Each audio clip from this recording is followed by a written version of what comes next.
lighting up the darkness. Fear is scattered and my worry quits. Your strength is rising in my weakness. How could I deserve a love like this? You're breathing life into my battles. You speak your purpose and the panic ends. Your glory shining like the morning. How could I deserve a love like this? I'm trusting you, I'm laying down the...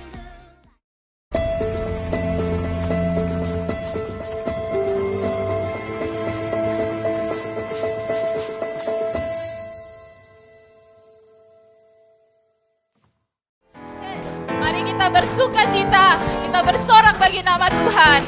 Yes.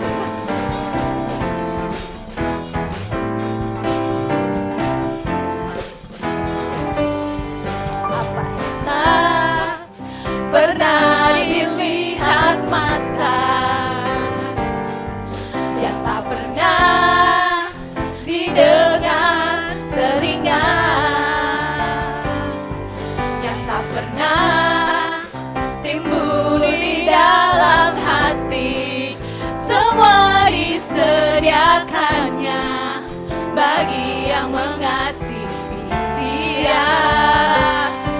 Allah sanggup melakukan segala perkara, dulu, sekarang, dan selamanya. Kuasanya tidak berubah. Allah sanggup melakukan segala perkara, dulu, sekarang, dan selamanya. Kuasanya tak berubah. Yes, kita semua percaya kita punya Allah yang besar, amin. Dia Allah yang sanggup melakukan semua perkara untuk kebaikan kita. Yes, haleluya. Sama-sama katakan. Pernah dilihat mata, yang tak pernah didengar telinga, yang tak pernah timbul di dalam hati, yang tak pernah, yes, timbul di dalam hati, semua disediakannya bagi yang mengasihi Dia. Allah sanggup melakukan segala perkara, dulu, sekarang, dan selamanya. Kuasanya tidak berubah. Allah sanggup melakukan segala perkara, dulu, sekarang, dan selamanya. Kuasanya tak berubah. Sanggup. Mari jemaat kita bertepuk tangan untuk Tuhan. Yes, kita punya Allah yang dahsyat, yang tidak pernah berubah, dulu, sekarang, dan sampai selamanya. Yes. Allah sanggup melakukan segala perkara, dulu, sekarang, dan selamanya. Kuasanya tak berubah. Allah sanggup melakukan segala perkara, dulu, sekarang, dan selamanya. Kuasanya tidak berubah. Allah sanggup melakukan segala perkara, dulu, sekarang, dan selamanya. Kuasanya tak berubah, dulu, sekarang, dan selamanya. Kuasanya tak berubah, dulu, sekarang, dan selamanya.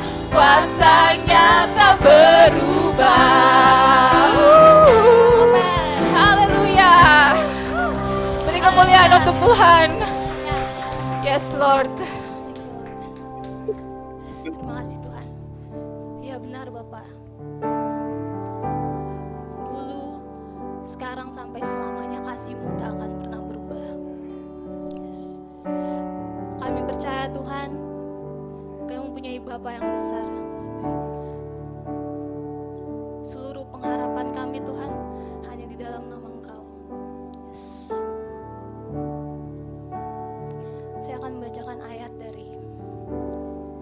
pasal 3 ayat 5 sampai 6. Percayalah kepada Tuhan dengan segenap hatimu dan janganlah bersandar kepada pengertianmu sendiri. Akuilah Dia dalam segala lakumu, maka Ia akan meluruskan jalanmu. Ya Bapa, kami akan terus bersandar kepada Engkau. Engkaulah sumber pengharapan kami, Tuhan Yesus. Yes. Oh.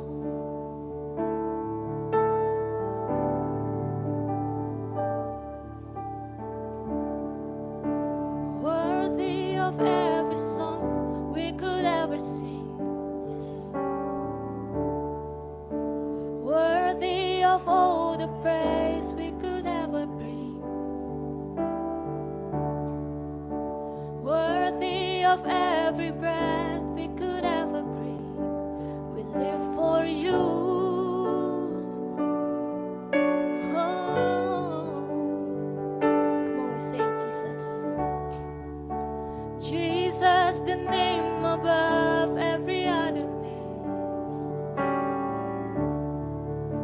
Jesus, the only one who could ever save. Worthy of every breath we could ever breathe. We live for you. Oh, we live for you, Lord. Come on, we sing. Holy, there is no one like you. There is none beside you. Open up my eyes in wonder. Show me who you are and fill me with your heart and lead me in your love to those around me.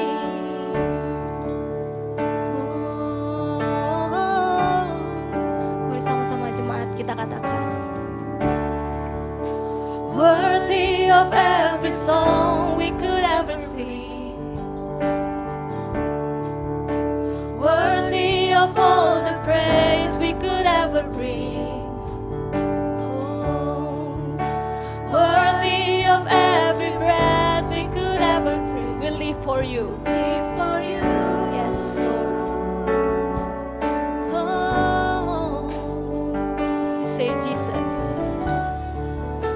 Jesus, the name above every other name. Jesus, the only one who could ever save. Worthy, worthy of every breath we could ever breathe. We live for you. Oh, we live for you, Lord. Come on, we say, holy, there is no one like you. There is none beside you. Open up my eyes in wonder. Show me who you are and fill me with your heart and lead me in your love to those. Come on, we sing again. Holy, yes. There is no one like you. There is none beside you. Open up my eyes in wonder and show me who you are and fill me with your heart and lead me in your love to those around me. Oh, mari kita sembah Tuhan, kita tinggikan nama Tuhan. Oh, we live for you, Lord. Yes, you're worthy. You're worthy. We worship you, Lord. Yes. Oh, we worship you, Lord. Come on, we sing. And I will be my life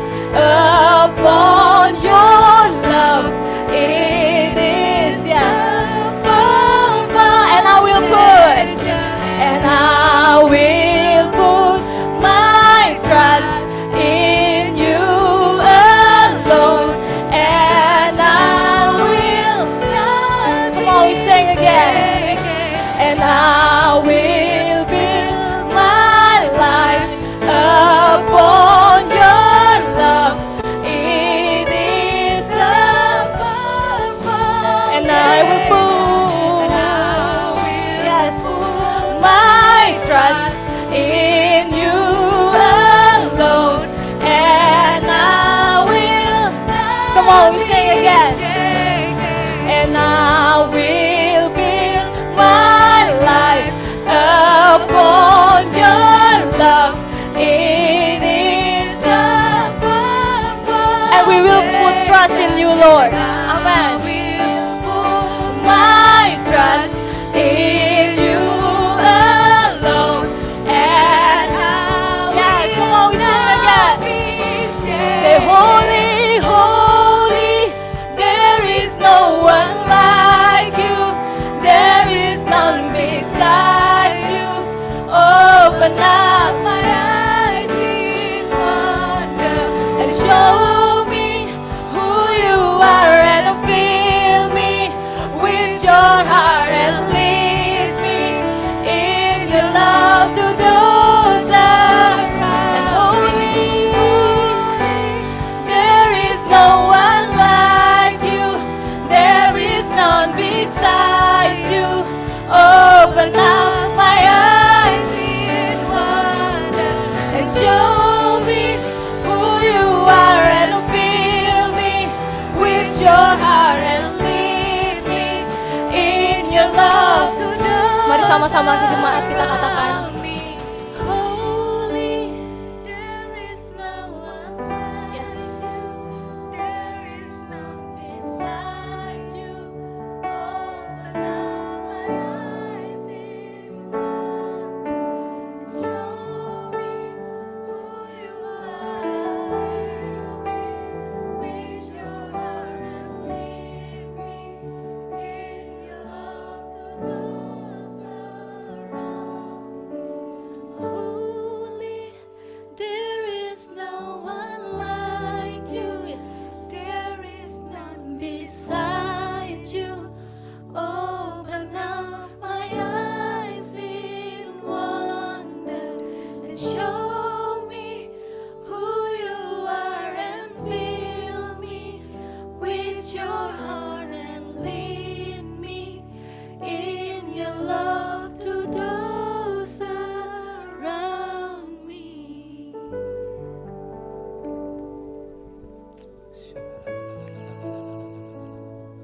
Benar Tuhan, kami taruh dasar kehidupan kami Tuhan ke dalam tangan-Mu Tuhan. Kami taruh dasar kehidupan kami bersama-sama dengan Engkau Tuhan. Biar kami bisa kuat berjalan tahun ini bersama-sama dengan Engkau Tuhan. Kuatkan iman kami Bapa, kuatkan dasar kehidupan kami, kehidupan keluarga kami Tuhan bersama-sama dengan Engkau Tuhan. Biar kami senantiasa selalu bersama-sama dengan Engkau mengakhiri tahun ini dengan firman-Mu Tuhan, dengan Engkau Bapa. Karena cuma Engkau yang layak kami sembah Tuhan di muka bumi ini. Yesus, Engkaulah nama segala nama Tuhan, yang besar di muka bumi ini. Tidak ada nama sebesar Engkau Tuhan. Kami layak, kami tinggikan nama-Mu Bapa di muka bumi ini Tuhan. Hanya di dalam nama Tuhan Yesus Kristus kami sudah berdoa dan mengucap syukur. Yang percaya katakan amin. Amin, amin, amin. Baik, silakan duduk Bapak Ibu Saudara sekalian.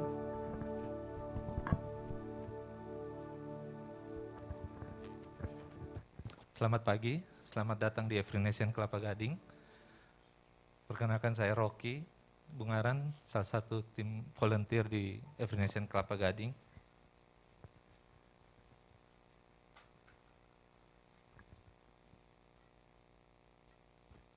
For those of you who need English interpretation, please join our Zoom meeting. Click the interpretation feature on the right below.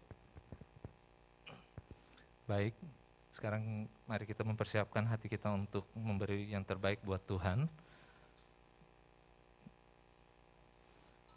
Di tempat duduk Bapak Ibu ada amplop, boleh dimasukkan, nanti kita sama-sama masukkan ke kotak di depan. Dan juga ada kertas untuk doa. Bapak Ibu yang mau didoakan silakan tulis doanya, nanti masukkan sama-sama dengan persembahan. Nanti tim pengembalaan yang akan mendoakan pokok-pokok doa Bapak Ibu Saudara sekalian. Di layar juga ada rekening persembahan dan perpuluhan bagian atas, dan rekening bagian bawah itu yang untuk gedung. kita juga menyediakan QRIS untuk Bapak Ibu yang tidak membawa cash atau mau screen langsung ke layar bisa. Ayat persembahan saya ambil di Maleakhi 3 ayat 10.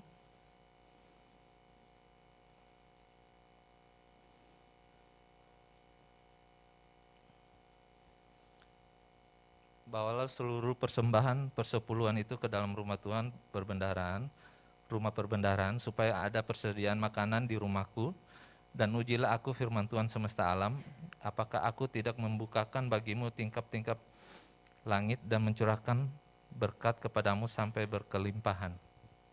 Baik Bapak Ibu, mari kita memberi.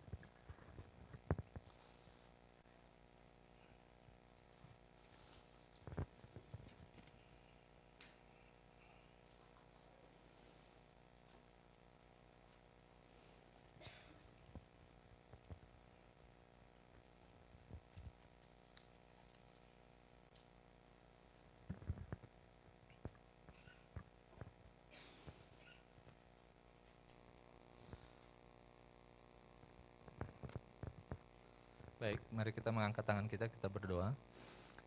Bapak, terima kasih Tuhan atas kesempatan kami pada pagi hari ini Tuhan, kami bisa mengembalikan sebagian dari apa yang Kau telah berikan pada kami minggu kemarin Tuhan, biarlah ini menjadi berkenan di hadapan-Mu Tuhan. Kami memberi ini dengan sukacita Tuhan, biarlah apa yang kami berikan ini Tuhan bisa berguna, bisa memperlebar kerajaan-Mu di tempat ini Tuhan. Berkati tangan-tangan yang telah memberi dan tangan-tangan juga yang tidak sempat memberi Tuhan, biarlah Engkau berlipat-lipat kali ganda, berkati berlipat-lipat kali ganda, 100 kali lipat Tuhan, biar nama-Mu saja dipermuliakan Bapa. Hanya di dalam nama Tuhan Yesus Kristus kami berdoa, amin. Baik, ada pengumuman untuk pagi ini.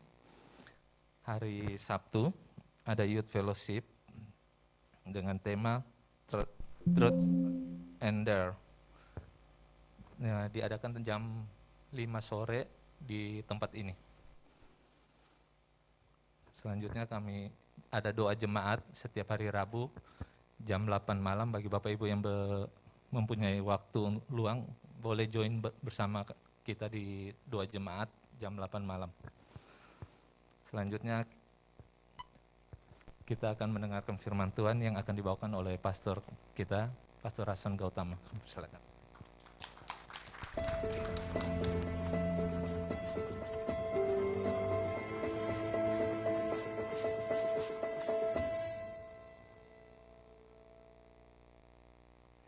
Amin. Baik, selamat pagi sekali lagi saudara-saudara yang dikasih Tuhan.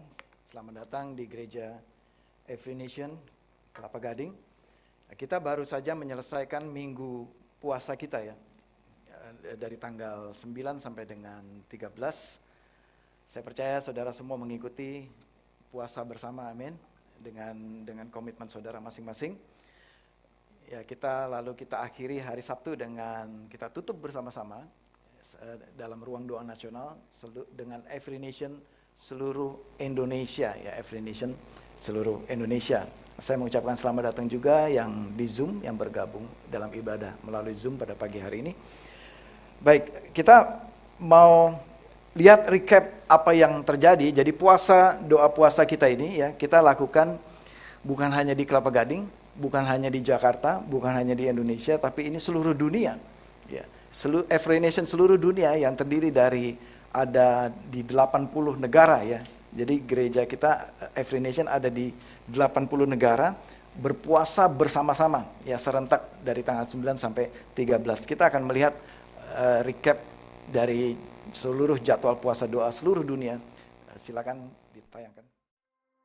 We started 2023 the same way Every Nation people all over the world start every year, with a week of prayer, fasting, and consecration. This week, thousands of believers joined together in small groups and large groups, sometimes in homes, other times in church buildings or theaters.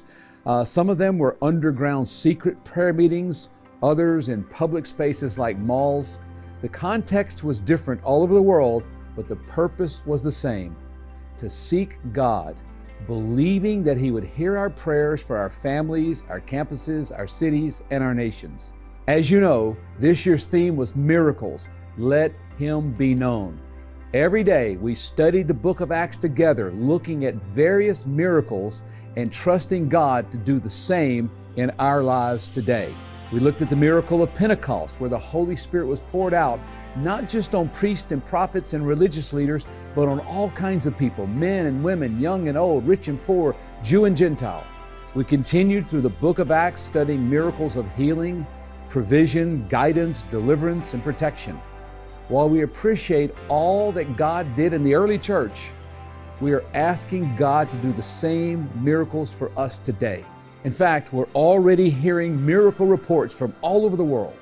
Physical miracles of healing, financial miracles of provision, spiritual miracles of salvation and revival, mental miracles of supernatural peace replacing debilitating anxiety, and relational miracles of forgiveness and relationships being restored.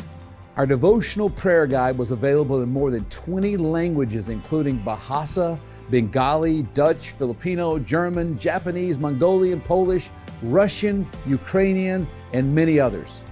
Every Nation leaders from Ireland, Philippines, Uganda, and the United States encouraged us through daily mini sermon videos as we fasted.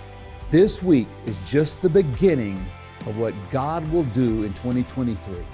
From the first week of January until the last week of December, we will continue to seek God together, trusting for His divine presence and miracle power at all of our regional and global conferences and events, including our 2023 GO Conference in Cape Town, South Africa, October 5 through 7. May you experience the fullness of the promise in Acts 1:8 this year. You will receive power when the Holy Spirit has come upon you, and you will be my witnesses in Jerusalem and in Judea and Samaria and to the ends of the earth. I hope to see you in Cape Town in October, and from now until then, let's continue to believe God for miracles so we can let Him be known on every campus and in every nation.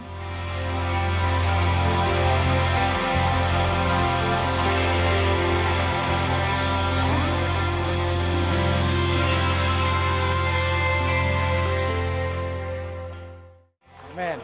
Luar biasa ya. Kita melihat, menyaksikan Every Nation, bukan hanya kita ya. Sayang foto kita juga nggak ditampilkan di situ ya. Itu tadi ada Every Nation mana? Jogja ya. Ada Endah lagi berdoa di situ. Ya.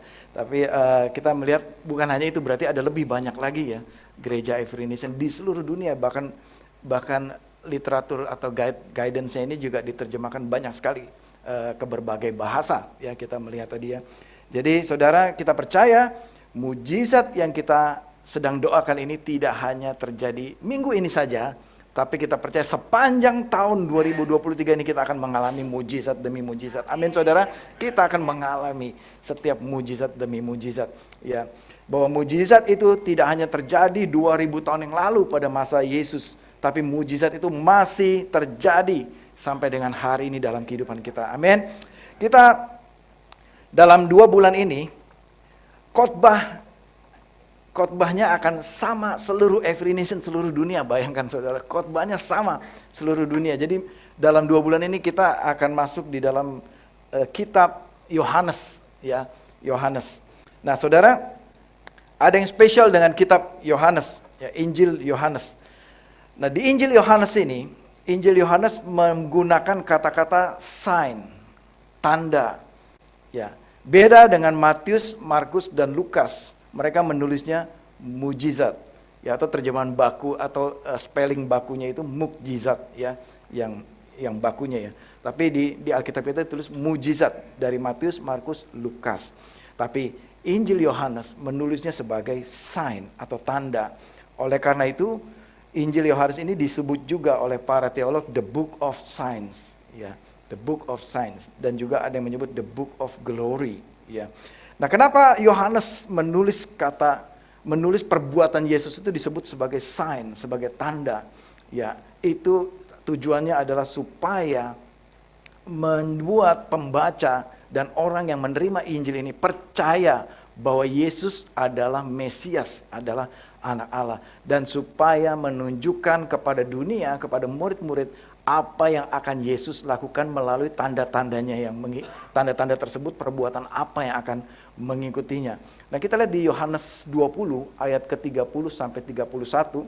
Yohanes 20 ayat 30 sampai dengan 31, memang masih banyak tanda lain yang dibuat Yesus di depan mata murid-muridnya yang tidak tercatat dalam kitab ini. Maksudnya apa? Dalam kitab Yohanes ini yang Yohanes tulis. Ayat 31. Tetapi semua yang tercantum di sini, yaitu di dalam Injil Yohanes ini, telah dicatat supaya apa, saudara? Supaya kamu percaya.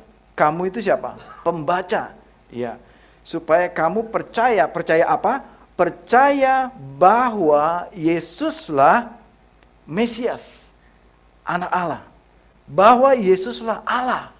Supaya yang membaca ini percaya bahwa Yesuslah Allah.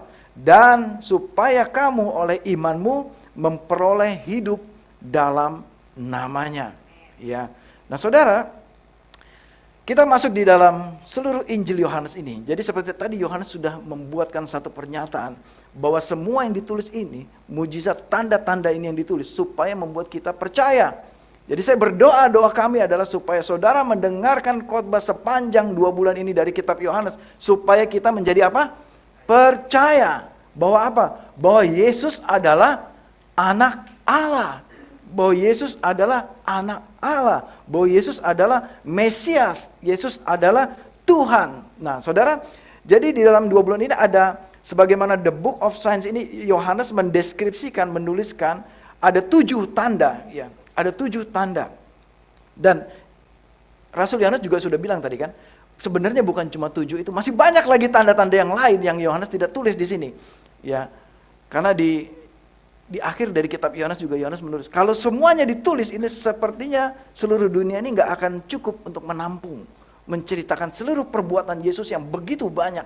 Ya, tapi kita akan fokus kepada 7 tanda. Ya, yang pertama, Yesus mengubah air menjadi anggur. Itu kita sudah dengar minggu lalu, ya, firman Tuhan. Yang kedua, menyembuhkan anak pegawai istana, healing the official's son. Yang ketiga, menyembuhkan orang lumpuh, ya, healing the paralyzed man. Yang keempat, memberi makan 5.000 orang. Ya, nah, beberapa teolog ini memisahkan, ya, feeding 5,000 ini dengan walking on water ini dipisahkan, ya, karena mereka tidak mengambil kebangkitan Yesus. Tapi yang kita rumuskan di dalam khotbah di Every Nation ini, 7 tanda ini memberi makan 5.000 dan berjalan di atas air, kita gabungkan menjadi 1 tanda. Ya. Yang kelima, menyembuhkan orang buta sejak lahir. Yang keenam, membangkitkan Lazarus. Yang ketujuh, kebangkitan Yesus. Nah, 7 tanda ini yang ditulis oleh Yohanes di dalam buku Injil Yohanes ini. Ya, namun saudara, sebenarnya lebih banyak lagi dari 7 ini. Ya, tapi Yohanes selalu senang menuliskan 7. Kalau saudara masih ingat khotbah tahun lalu, ada 7 great I am yang Yesus katakan, betul? Saudara masih ingat itu? Yang kita temukan di Injil Yohanes. Jadi selalu 7, gitu ya. Nah, tapi di dalam khotbah ini kita tidak akan khotbahkan yang ke-7, kebangkitan Yesus, karena itu nanti untuk Paskah, ya. Jadi kita pisahkan memberi makan 5.000 orang dan berjalan di atas air. Jadi nanti semua ini akan kita bahas sepanjang 2 bulan ini. Jadi saudara, jangan ketinggalan. Saudara terus ikuti seri khotbah ini dan terus belajar firman Tuhan. Amin, saudara. Dan terus kita mencatat firman Tuhan ini biar menjadi kekuatan bagi kita, sehingga kita semakin percaya bahwa Yesus adalah Tuhan. Yesus adalah Mesias. Amin, saudara. Bangsa Yahudi, Israel, ya, mereka menjadi percaya karena melihat tanda-tanda, dan itu Yesus tulis di Yohanes, bukan yang ini. Ya, ini tadi ya, di akhir dari Yohanes 21, di akhir tulisan Yohanes menulis masih banyak lagi hal-hal lain yang diperbuat Yesus, tetapi jikalau semuanya itu harus dituliskan satu persatu, maka agaknya dunia ini tidak dapat memuat semua kitab yang harus ditulis itu. Ya. Jadi ini sebenarnya saudara, Yesus melakukan banyak sekali perbuatan ajaib sepanjang Yesus hadir di bumi ini. Amin saudara. Dan itu masih akan terjadi lagi dalam kehidupan kita. Ya. Nah, kita akan masuk ke background, tapi sebelum itu saya beri judul khotbah pada pagi hari ini, Desperate to Dependent. Dari putus asa menjadi percaya. Pada pagi hari ini masuk di dalam tanda yang kedua, ya, tanda Yesus yang kedua, yaitu tadi menyembuhkan anak pegawai istana. Ya, kita akan melihat dari sudut pandang pegawai istana ini. Dari keadaan desperate, ketika dia berjumpa dengan Yesus, dia menjadi percaya atau bergantung kepada Yesus. Nah, tadi saya balik lagi, mari kita lihat latar belakang kisah sebelum perjumpaan dengan pegawai istana ya. Saya ambil latar belakang ini dari, kita lihat ayat sebelumnya dari 39 sampai 45. Nah, kita nggak usah baca itu, tapi saya berikan saudara gambaran sedikit aja.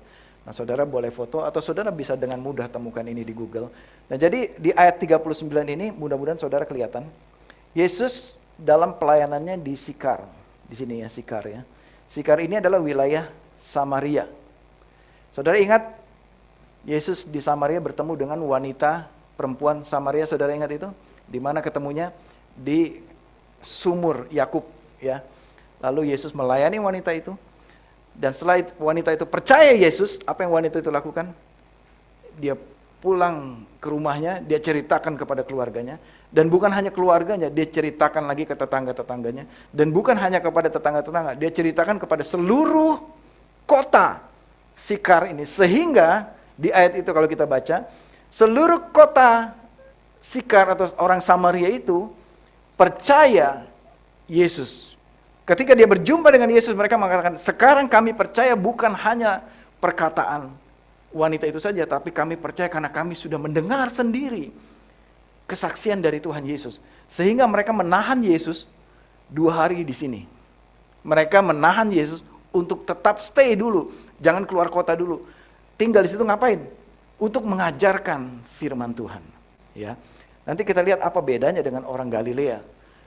Nah, saudara tadi sudah dapat apa yang orang Samaria, apa yang terjadi dengan Samaria. Mereka percaya akan pemberitaan pengajaran Tuhan Yesus, betul ya?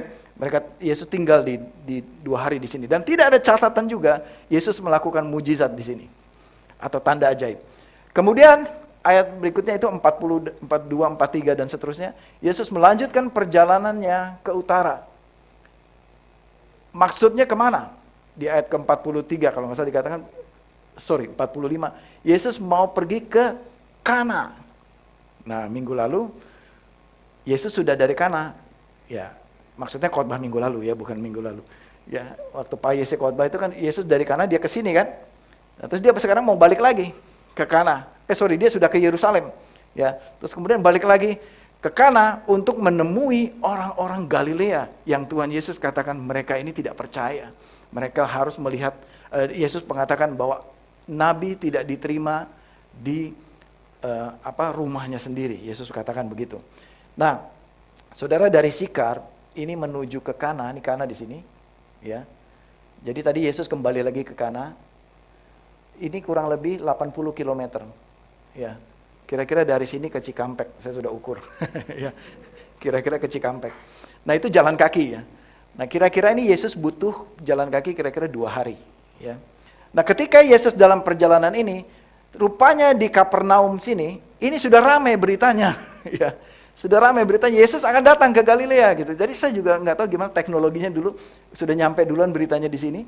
Yesus akan ke sini. Nah, ketika ada berita bahwa Yesus akan datang ke Galilea, ke Kana, ada seorang pegawai istana yang desperate. Kenapa dia desperate? Anaknya ini sakit mau mati. Dan dia mendengar cerita ya apa yang Yesus lakukan di Kana, yaitu air menjadi anggur. Sehingga dia cari Yesus, dia datang ke arah selatan sini, ya. Dia cari ke Kana. Mungkin saya nggak tahu di mana titik pertemuannya dengan Yesus di sini. Itulah kira-kira latar belakangnya. Jadi Yesus berjalan dari selatan, ya ke utara, menuju kana, si orang pegawai istana itu menuju kana. Ya, jadi kira-kira pertemuannya di sini. Ya, nah sekarang apa perbedaan? Ya, sebelumnya kita lihat dulu ya di ayat 45. Maka setelah ia tiba di Galilea, ayat 44. Sebab Yesus sendiri, Yohanes 4 ayat 44. Sebab Yesus sendiri telah bersaksi bahwa seorang nabi tidak dihormati di negerinya sendiri.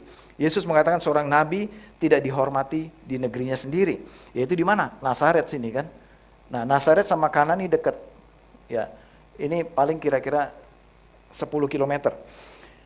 Maka setelah Yesus tiba di Galilea, berarti kan kira-kira di sini ya, Yesus tiba ya. Setelah ia tiba di Galilea, orang-orang Galilea pun menyambut Yesus, ya, karena mereka telah melihat segala sesuatu yang dikerjakannya di Yerusalem pada pesta itu, sebab mereka sendiri pun turut ke pesta itu. Nah, saya mau membedakan ya, saudara ya. Tadi saya udah cerita mengenai Samaria.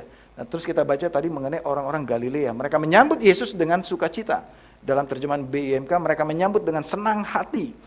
Kenapa? Karena mereka telah melihat tanda-tanda tadi dikatakan. Nah, beda orang Samaria sama orang Galilea, apa bedanya? Orang Samaria menyambut Yesus dan menghormati Yesus karena karena perkataannya. Ini nggak ada kepada ya. Menghormati Yesus karena perkataannya. Saudara ingat tadi apa yang orang-orang Samaria lakukan? Apa yang orang-orang Samaria katakan? Sekarang kami percaya akan pemberitaan kesaksian wanita itu karena kami telah mendengar sendiri. Dan kami meminta Yesus stay another 2 days ya untuk mendengar pengajarannya Yesus. Jadi orang Samaria percaya kepada Yesus karena apa, saudara? Perkataannya. Karena firman-Nya. Nah, bagaimana dengan orang Galilea? Mereka menyambut Yesus tadi di ayat 45 dengan apa? Senang hati. Karena apa? Di ayat 45 tadi. Karena mereka melihat akan tanda mujizat. Nah, saudara bisa bedakan sekarang perbedaan orang Samaria sama orang Galilea. Ya. Galilea ini mewakili seluruh orang Yahudi, orang Israel. Ya. Orang-orang Galilea melihat tanda-tanda mujizat yang dibuat Yesus, baik di Kana, di Kapernaum, di Yerusalem. Orang Samaria percaya karena firman yang diberitakannya. Saudara, tanda mujizat menolong orang yang belum percaya menjadi percaya. Orang Israel tidak mudah juga mereka untuk percaya. Mereka mau lihat dulu tandanya. Yesus bisa bikin apa? Ya baru mereka percaya. Itu ada di Yohanes 6 ayat 30. Mereka mau lihat dulu, baru mereka percaya. Siapa Yesus itu? Apa yang dikerjakan? Apa yang dilakukan? Ya, beda dengan orang Samaria. Yang begitu polosnya mereka terima, percaya apa yang Yesus katakan. Dan itu adalah iman mereka. Ya, namun demikian saudara, Tuhan Yesus tetap melakukan mujizat kepada orang Israel. Supaya apa? Seperti yang Yohanes katakan, supaya orang Israel ini percaya kepada Yesus. Dan bukan hanya orang Israel, supaya dunia juga mengenal Yesus. Let him be known. Supaya dunia mengenal Yesus. Dan kisah mujizat ini, saudara, yang Yesus lakukan di Kana, di Kana ini, yang Yesus lakukan, ini tersiar, ini mujizat pertama, tanda pertama yang Yesus lakukan. Ini tersiar kemana-mana, saudara. Ya, jadi ini kita masuk kepada inti cerita ayat 46. Ya, ayat 46. Mari saudara kita masuk ke ayat 46. Apa yang terjadi di situ? From desperate to dependent. Ya, saat Yesus masuk ke Galilea, ini yang terjadi. Ayat 46. Maka Yesus kembali lagi ke Kana di Galilea, di mana ia membuat air menjadi anggur. Dan di Kapernaum ada seorang pegawai istana, anaknya sedang sakit. Sampai dia di Galilea, ya, untuk dia masuk ke Kana, untuk dia menjumpai atau kembali lagi ke Kana, di mana dicatat di sini secara spesifik, ia membuat air menjadi anggur. Ya, nah di dekat sana Kapernaum tadi kira-kira dari Kana ke Kapernaum itu kira-kira saudara itu kurang lebih 28 km. Ya. kira-kira 30 km. Dan itu perjalanan kaki kurang lebih memakan waktu hampir 1 hari ya. Mungkin kalau non-stop itu 12 jam, 10 jam nyampe ya kan. Tapi mungkin ini kan tidak non-stop, bermalam. Sehingga kurang lebih 1 hari perjalanan. Jadi seperti itulah pengorbanan atau effort atau perjuangan si pegawai istana ini yang begitu desperate, begitu putus asanya, tidak ada harapan lain. Mungkin dia sudah datang ke dukun sana, ke tabib sana, dia pakai ilmu pengobatan ahli orang-orang Yunani, Romawi, dan semua itu tidak berhasil sehingga anaknya hampir mati. Sehingga dia mendengar ada seorang tabib yang ajaib, dia mendengar ada miracle worker di sana, di kota Kana. Dia mendengar itu dari pembicaraan tetangga-tetangga mungkin. Dan dia pergi jalan kaki ke Kana kurang lebih tadi 1 hari. Mungkin diantar dengan pegawai-pegawainya. Sampai di Kana, bertemulah ia di ayat 46 tadi. Bertemulah ia dengan Yesus. Ayat 47. Ketika ia mendengar bahwa Yesus telah datang dari Yudea ke Galilea, pergilah ia kepadanya lalu meminta supaya ia datang dan menyembuhkan anaknya, sebab anaknya hampir mati. Nah, saudara, jadi singkat cerita dia sudah ketemu nih. Tadi dia sudah ambil keputusan, sudah begitu desperate-nya. Ini ada satu lagi nih yang dia belum datangi, yaitu Yesus. Dia anggap pertama kali Yesus ini sebagai sang tabib, sang nabi, sang pembuat mujizat, a miracle worker bagi dia.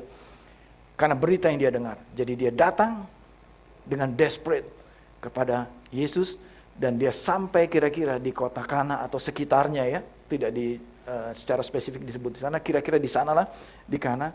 Lalu dia datang, apa permintaan pegawai istana ini kepada Yesus pada saat itu. Permintaannya adalah di ayat 47 ya.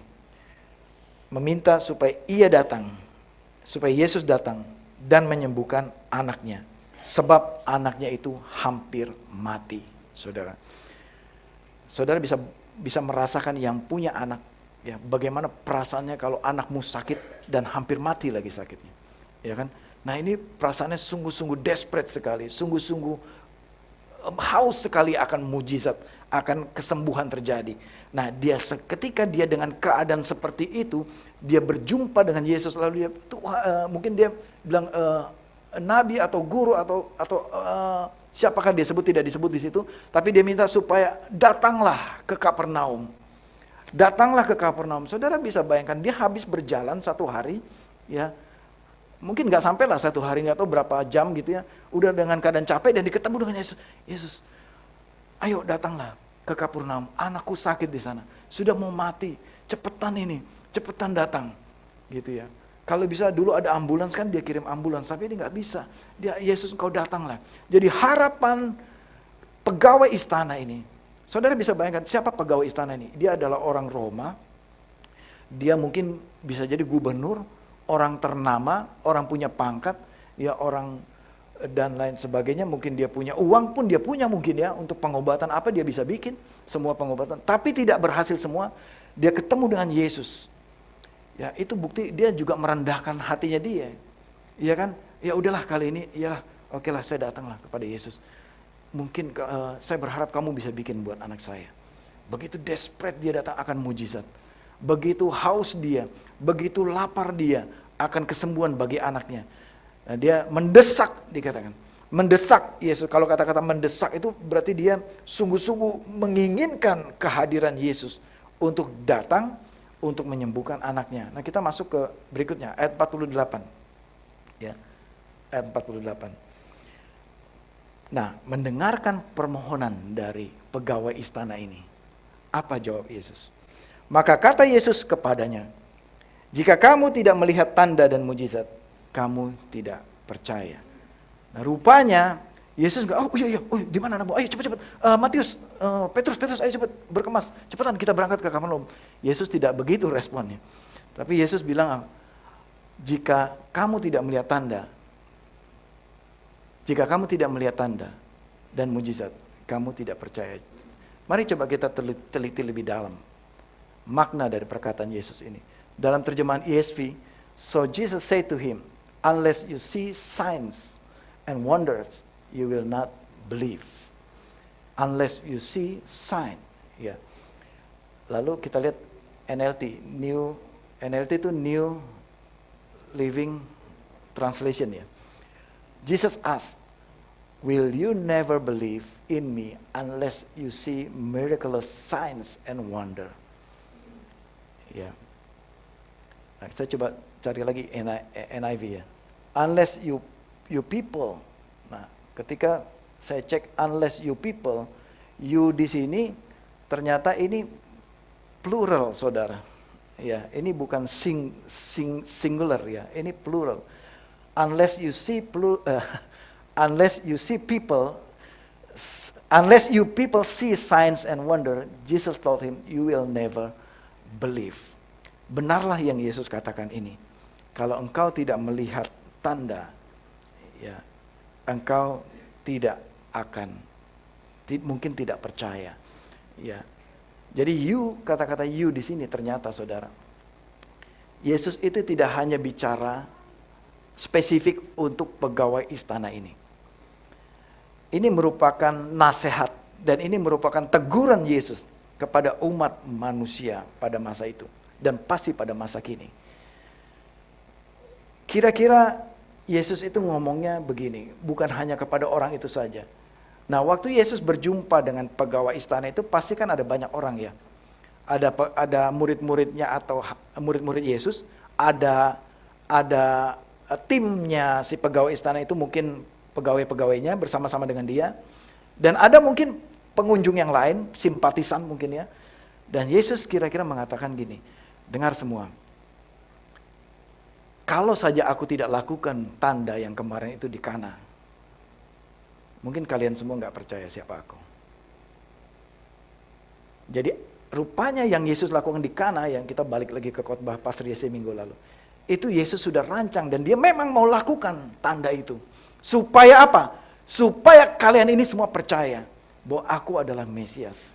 Buktinya hasil dari mujizat di Kana yang kita dengar khotbah minggu lalu, dan ini mungkin kejadian beberapa hari yang lalu, kita nggak tahu. Buktinya apa? Si pegawai istana ini datang kepada Yesus dan mau untuk percaya karena peristiwa air menjadi anggur itu. Jadi mujizat, saudara, tanda yang Tuhan lakukan untuk membuat orang percaya bahwa Yesus adalah Tuhan. Dan itu sengaja Tuhan Yesus lakukan. Maka Yesus katakan, unless, jika kamu tidak melihat tanda, jika aku tidak bikin tanda yang waktu itu di Kana itu, mungkin kalian semua tidak percaya. Mungkin si pegawai istana itu tidak datang kepadaku. Nah, jadi kira-kira itu maksud perkataan ini. Saudara nangkap? Amin. Yang nangkap saudara katakan amin bersama-sama.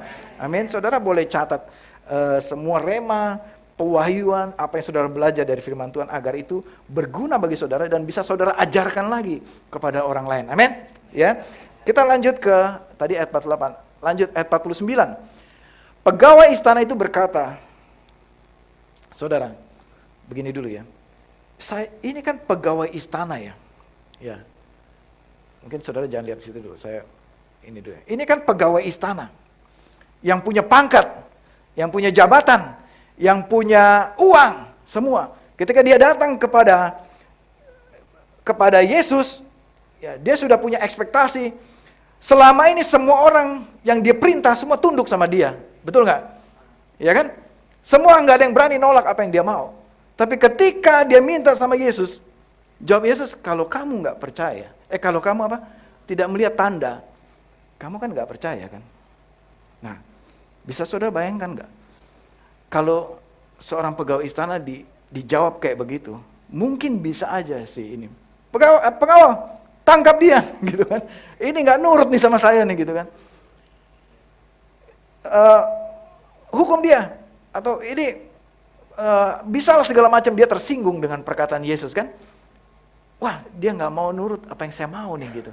Aduh, gimana nih gitu kan? Saudara, tapi kali ini, tadi balik lagi ya, ayat 49.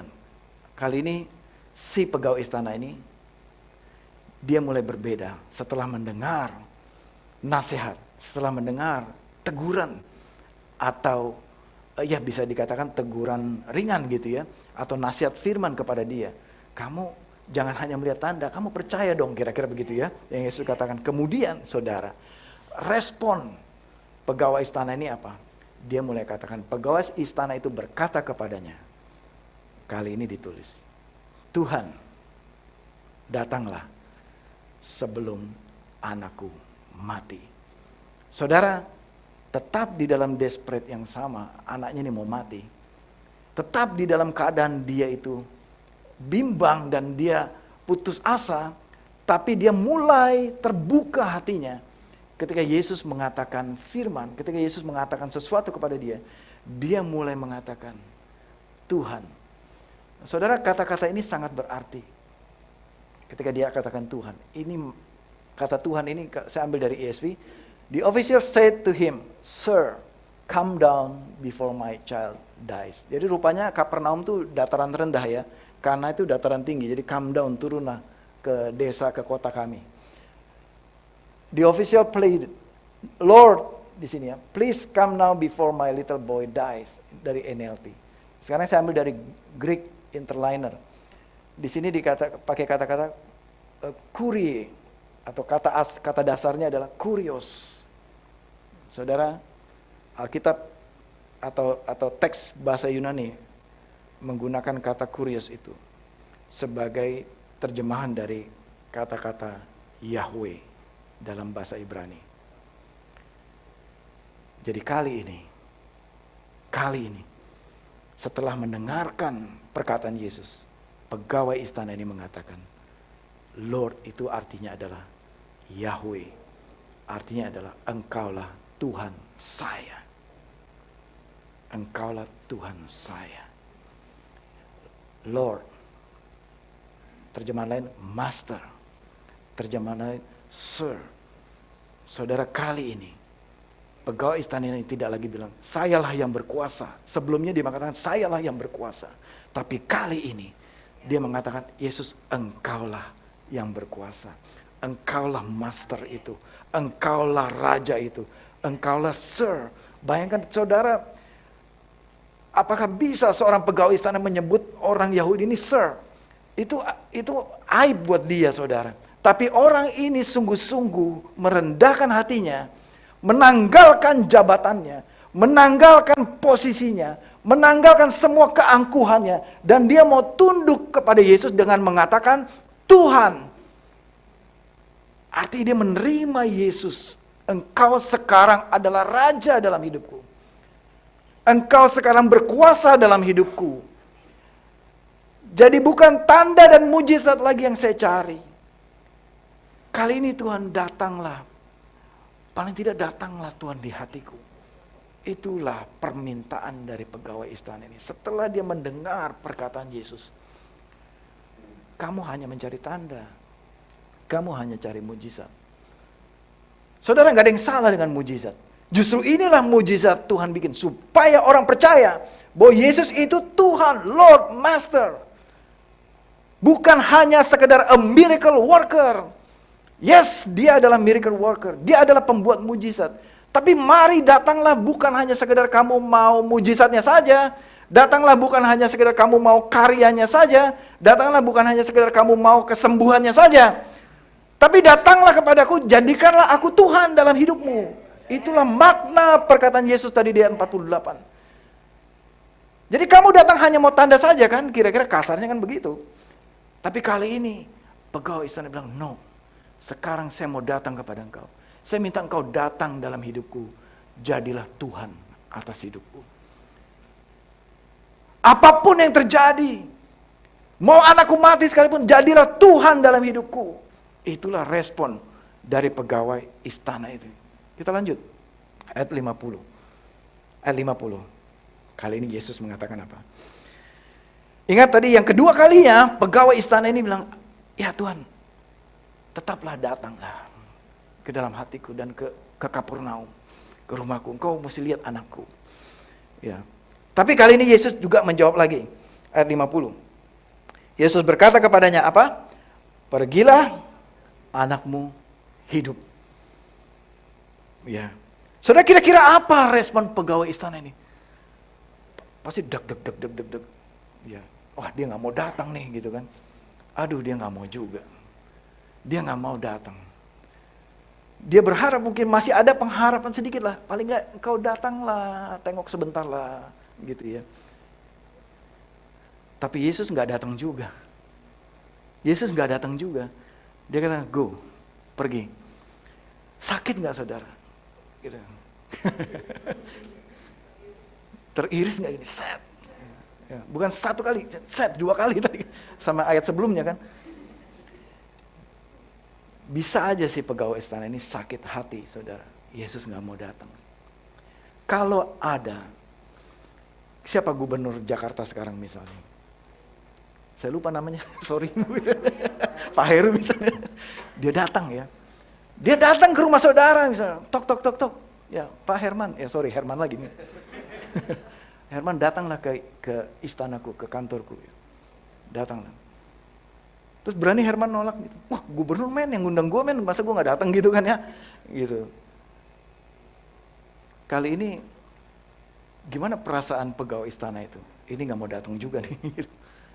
Ya. Yesus tidak datang, saudara. Yesus tidak datang. Apakah ini berarti Yesus tidak mau melakukan tanda mujizat? No. Karena Yesus berikutnya mengatakan, pergilah, berikutnya mengatakan, anakmu hidup. Yesus tidak memenuhi permintaan pegawai istana ini, tetapi Yesus memberikan firman. Yesus memberikan firman. Yesus memberikan perkataannya. Apa firmannya itu? Anakmu hidup. Kita lanjut ya. Ayat 50 masih. Orang itu, yaitu siapa? Pegawai istana itu. Menjadi percaya akan apa saudara?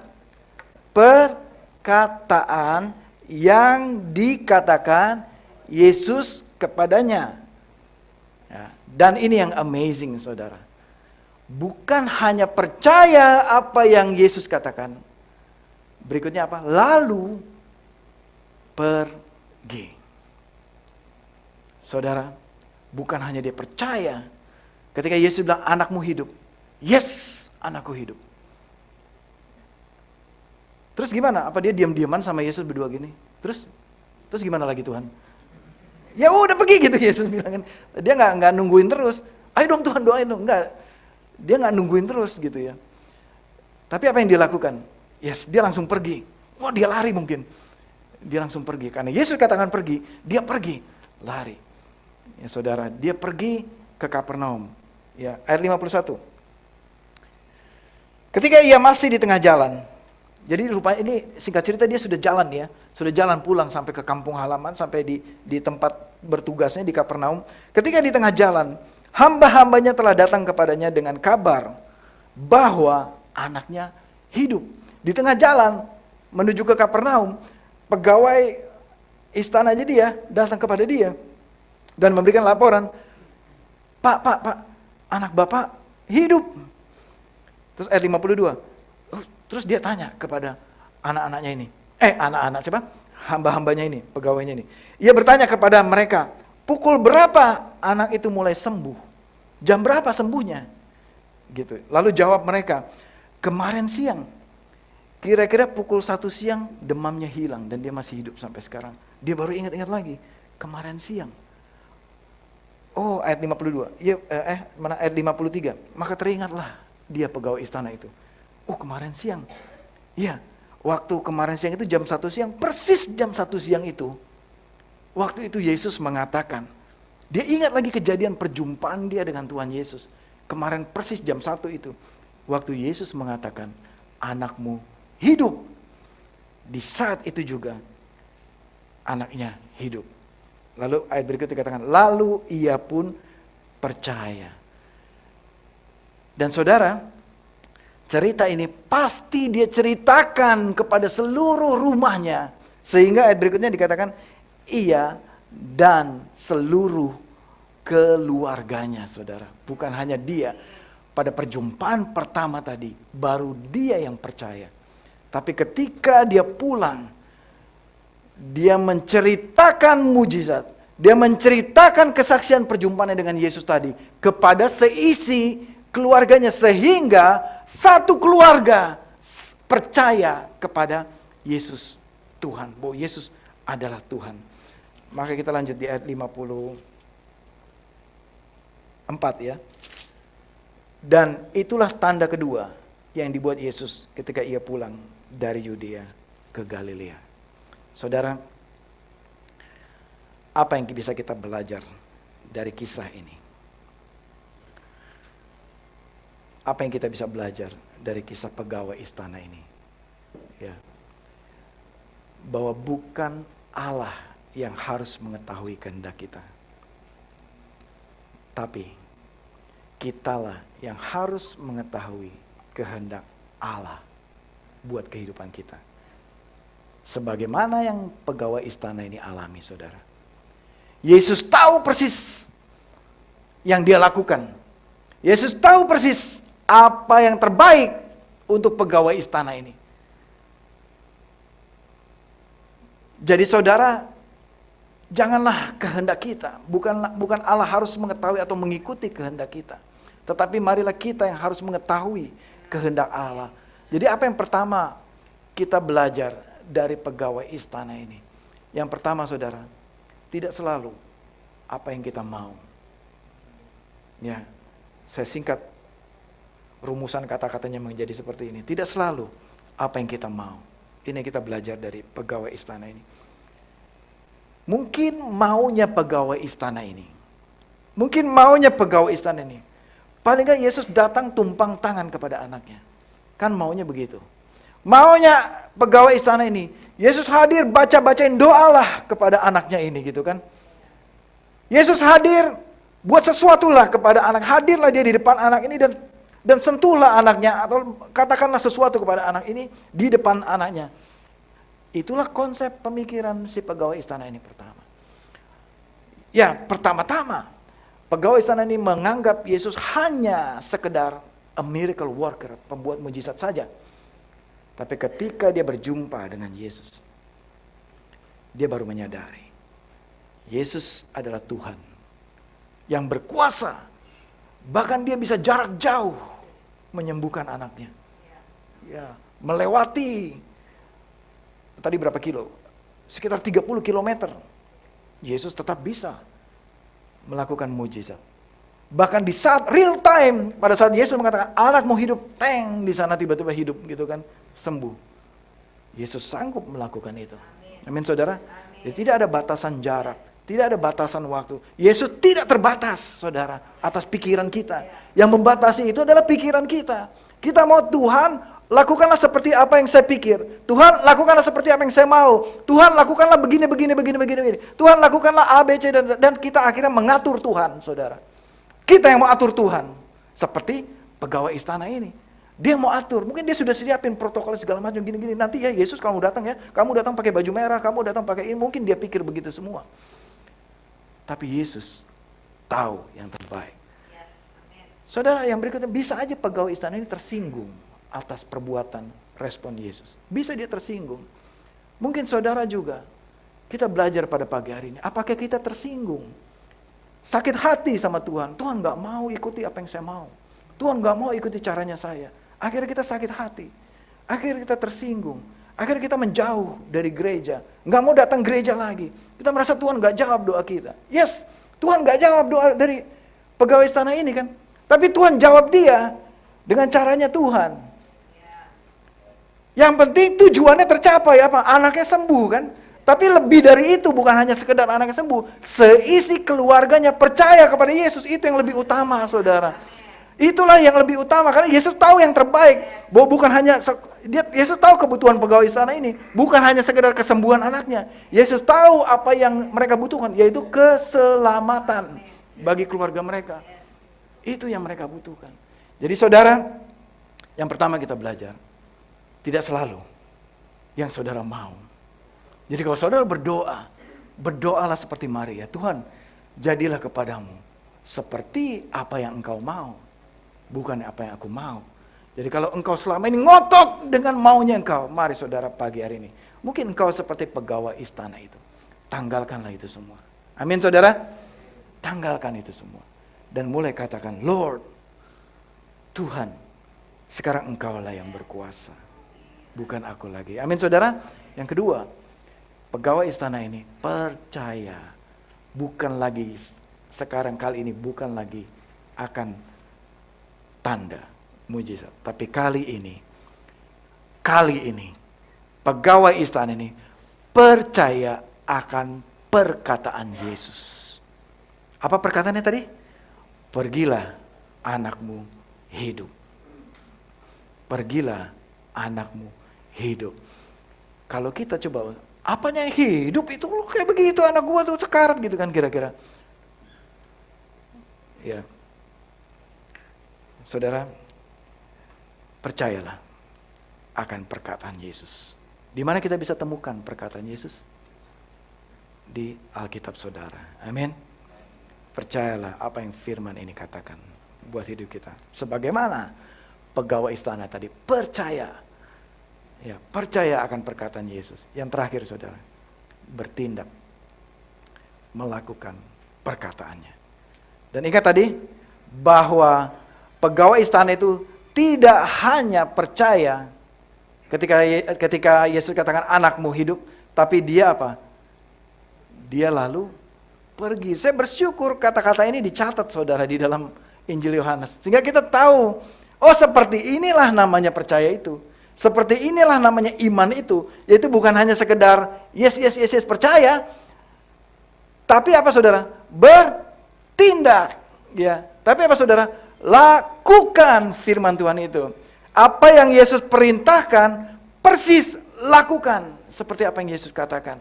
Itulah iman. Itulah percaya. Itulah yang kita nyanyikan tadi. I will put my trust in you alone.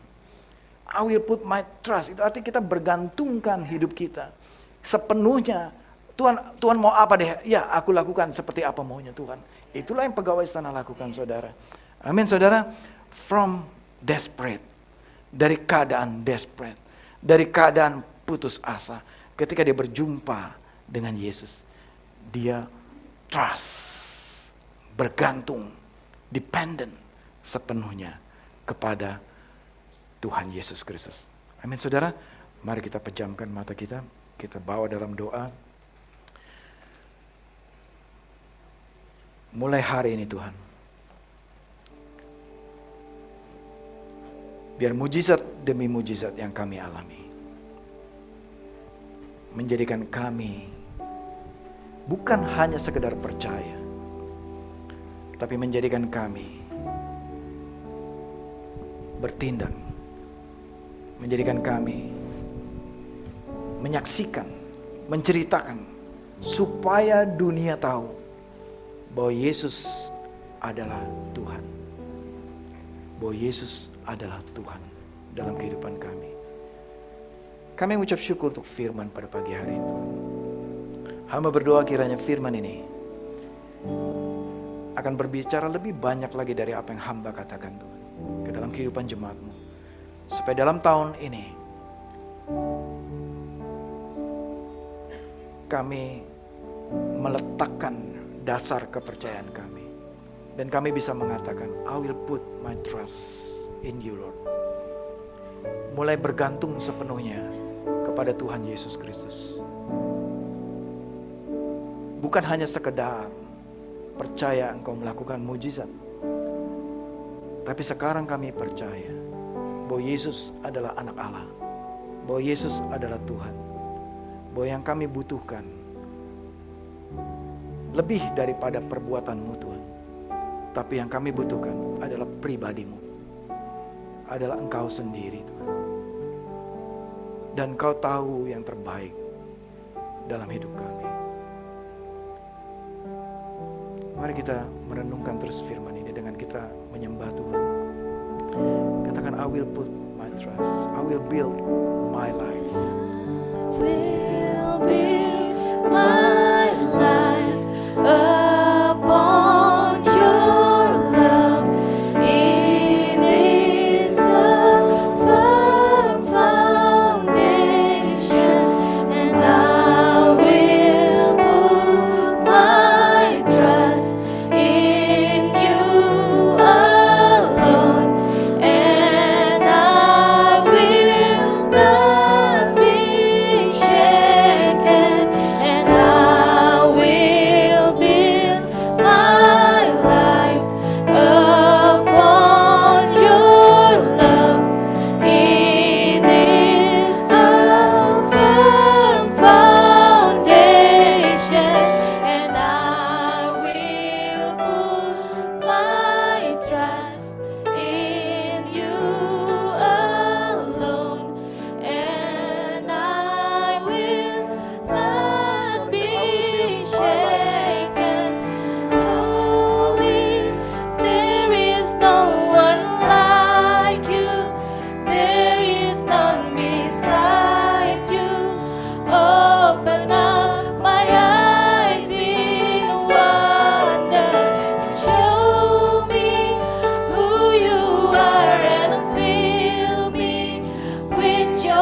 baik-baik. Sebagaimana Tuhan Yesus telah melakukan 2000 tahun yang lalu, tanda-tanda ajaib yang begitu banyak dia lakukan. Dan pasti Tuhan Yesus masih mau melakukannya lagi hari ini. Biarlah sepanjang tahun ini Tuhan akan melakukan banyak sekali tanda-tanda mujizat dalam kehidupan saudara. Dan ketahuilah saudara, tujuan dari mujizat itu bukan supaya nama kita dimuliakan, tapi tujuan Tuhan Yesus melakukan mujizat bagi saudara, supaya saudara menceritakan kepada dunia, seperti pegawai istana ini, seisi rumahnya diselamatkan. Tujuan saudara melakukan tujuan Tuhan melakukan mujizat bagi saudara, supaya saudara menjadi saksi-saksi Kristus, supaya saudara memberitakan Injil kepada tetanggamu, kepada temanmu, kepada keluargamu, kepada seisi kotamu, seperti perempuan Samaria tadi, sehingga nama Yesus dikenal. Biar ini menjadi doa kita bersama saudara, supaya nama Yesus dikenal, supaya nama Yesus diberitakan. Tuhan, kami berdoa, lakukanlah sekali lagi Tuhan apa yang kau lakukan 2000 tahun yang lalu. Mujizat demi mujizat akan kami alami dalam kehidupan kami. Tanda-tanda ajaib akan kami alami dalam kehidupan kami. Aku berdoa Tuhan untuk jemaat-Mu mengalami terobosan mujizat, mengalami tanda-tanda ajaib dalam kehidupan mereka, baik dalam studi, dalam sekolah mereka, baik dalam bisnis usaha mereka, apa yang mereka lakukan. Banyak tanda-tanda ajaib yang akan Tuhan lakukan dalam kehidupan mereka. Kepada mereka yang ibu rumah tangga, akan banyak terjadi tanda mujizat ajaib yang kau lakukan. Setiap pekerja, worker, buruh atau profesional, atau pegawai, karyawan, semua Tuhan, aku berdoa untuk mereka mengalami mujizat demi mujizat di dalam pekerjaan mereka Tuhan. Apa yang mereka lakukan, biarlah nama Tuhan Yesus dimuliakan, diberitakan, dan Tuhan semakin banyak orang mengenal Yesus Kristus adalah Tuhan. Terima kasih Tuhan Yesus untuk firman pada pagi hari ini. Dan biar sepanjang pemberitaan firman ini dan minggu-minggu ke depan, Tuhan, kami terus lebih mengenal lagi Yesus Kristus sebagai Tuhan dalam hidup kami secara pribadi Tuhan. Terima kasih Bapa di surga. Kami ucap syukur untuk setiap berkat firman-Mu pada hari ini Tuhan. Mari jemaat kita bangkit berdiri, kita akhiri ibadah kita pada pagi hari ini. Biarlah firman ini akan tinggal tetap di dalam hatimu. Dan Tuhan katakan, berbahagialah engkau yang mendengar dan melakukan setiap firman Tuhan. Mari angkat tangan saudara dan terimalah berkat dari Bapa di surga. Biarlah kiranya kasih karunia Allah Bapa di surga yang melampaui setiap akal dan pikiran kami akan melimpah-limpah menyertai jemaat yang dikasih Tuhan. Jemaat yang dikasih Tuhan, pulanglah dengan damai sejahtera dan terimalah berkat dari Tuhan. Tuhan Allah Bapa di surga, Tuhan memberkati engkau dan melindungi engkau. Dan Tuhan menyinari engkau dengan wajahnya dan memberikan engkau kasih karunia yang berlimpah-limpah. Dan Tuhan menghadapkan wajahnya kepadamu dan memberikan engkau damai sejahtera mulai hari ini sampai selama-lamanya, sampai Tuhan Yesus Kristus datang kedua kalinya. Dan persekutuan Roh Kudus dan pengenalan akan Tuhan Yesus Kristus akan terus engkau alami mulai hari ini sampai selama-lamanya. Di dalam nama Tuhan Yesus Kristus, setiap jemaat yang percaya bersama-sama katakan amin, amin, amin.